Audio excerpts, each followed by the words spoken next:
dead. Inaonekana hii serikali inataka tuishe.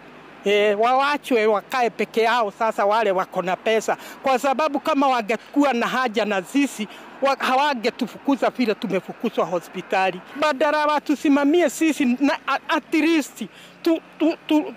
least tuweze kukua uhai.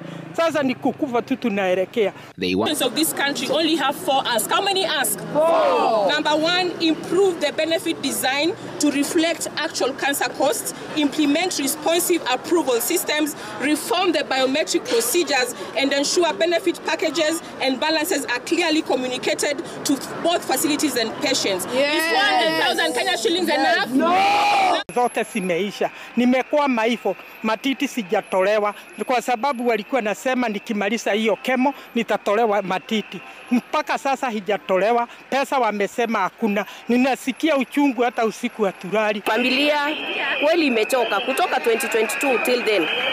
Tumeseparate na mzee juu ya hii kitu. Watoto hawako financial stable. So hii ugonjwa inatumia pesa.